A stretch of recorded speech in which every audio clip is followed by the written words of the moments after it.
Hello, this is Ms.Antriece with Heirs of Legends Media.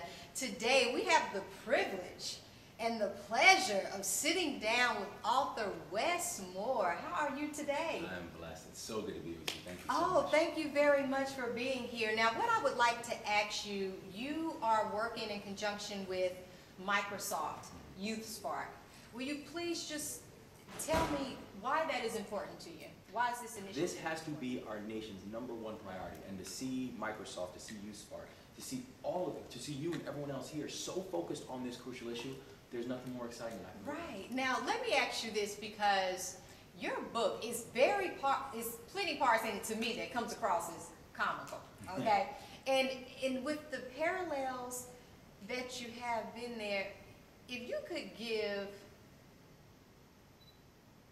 one quote or either one piece of information to any male of any color that's a younger man, what would that piece of advice be in regards to your education and trying to pursue education? Because we all know education costs. That's right. So you may not be the student that has the 4.0 or the 3.5 GPA. So what advice could you give them, or encouragement could you give them? You know, actually, I think the best piece of advice I can give them is a piece of advice that actually the other Wes Moore would give them.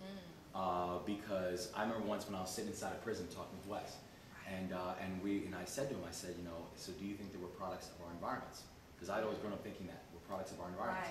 Right. And he looked back at me and he said, actually, I think we're products of our expectations.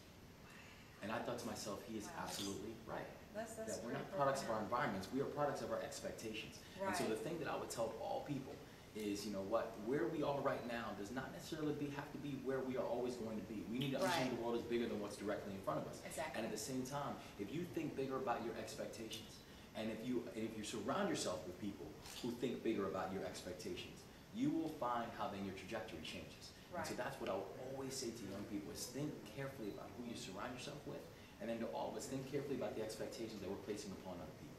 Right, because I noticed around the last few pages, well, not the last few pages because you have a list of organizations, but towards the end of the book, you were stating how the other Wes Moore, once he finally received his sentence, was the first time that he actually saw his future. So for you to say that, it just coincides for what's in the book. Now how did you transition from author to a talk show host? I mean, that's what I really want to know. That's the question for today. Well, you know, first is God. You gotta remember where all of our blessings stem from. But I think in addition to that, it is about thinking about opportunities and thinking about platforms to be able to tell a story. Because the goal for me was never to be, oh, I want to, you know, have a show, or I want to do this and want to do that. Right. The goal for me is I want to be able to translate messages. I want to be able to tell stories and to be able to change the way we think about ourselves and change the way we think about others. Right. Television happened to be a great mechanism to do that. Writing happened to be a great mechanism to do that. Public advocacy and youth advocacy is a great mechanism to do that. Right. But the fact is, that's the consistent thread that lasts throughout all my work. Regardless of the platform, my work stays the same. So your work is to truly reach the people. My work is to transform the way we think about ourselves and transform and to really evolve the way we think about other people. Because I think part of the challenge we've had historically in our society is we've had community conversations where only a small part of the community has actually been part of the conversation.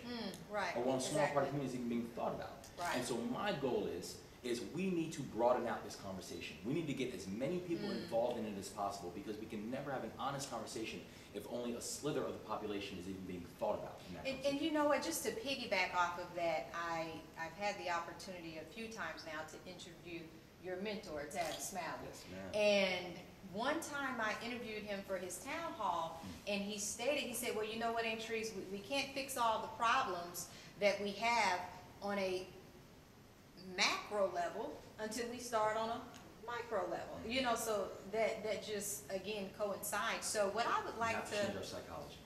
That's very true. I agree. I think that the mental state for some of our youth, it is so sad, because they truly do not see a future. They literally cannot imagine a future. And what happens is that, and this is kind of where my nerdy side kicks in, but I'm really into neurology, and I'm really into brain science. And you can see the brain and how low expectations actually literally, it doesn't just affect an emotional being, it actually literally affects the brain of a child that has low expectations, that isn't surrounded by a sense of hope and a sense of optimism. And so if we are going to evolve this, we've got to look at this from a completely 360 holistic angle. Absolutely, absolutely. Now, this question I think would be great for you. At the end of the day, when it's all said and done, what do you hope or wish for your lasting legacy, your imprint on our society to be? Great question. Why, thank you. Great question. That's what it's about. I think when my time is done, I just want people to say that he was useful. Oh, wow. That he was useful. That he made his time here matter. Yes. And when called upon to serve, he didn't shirk. He did what he was asked to do, and that matters. And that's what I always tell people. There's no position, there's no title, there's nothing like that. I simply want to be useful. And if I've done that, then I've done everything I've been asked to do. Right, absolutely. Again, this has been Ms.Antriece with Heirs of Legends Media, and today we were here with author and talk show host, Wes Moore. Thank you so much. It was such a pleasure.